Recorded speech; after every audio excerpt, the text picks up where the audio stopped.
Welcome to Penrose Learning, where we make understanding easy. You start by verifying UEFI mode and Windows readiness. Reboot, open firmware settings, and confirm UEFI. Legacy mode prevents secure boot.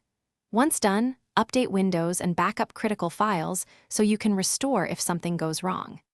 Download and stage the latest UEFI/BIOS firmware from your motherboard maker.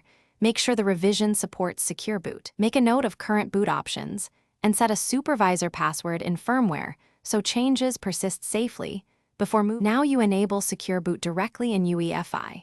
Enter firmware, switch boot mode to UEFI if not already set, then toggle secure boot on. Next, load factory default secure boot keys, or if prompted, install the platform/vendor keys. This ensures the OS and drivers are validated. Save and reboot.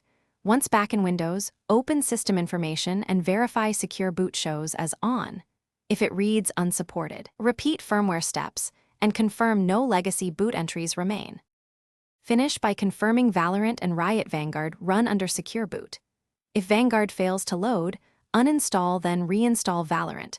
This forces proper driver signing registration.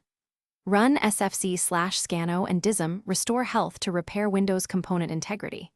If secure boot still blocks the anti-cheat, reset UEFI to defaults, reapply UEFI mode and secure boot, then reinstall Vanguard. One key troubleshooting tip: set a temporary supervisor password before changes so you can lock or revert firmware.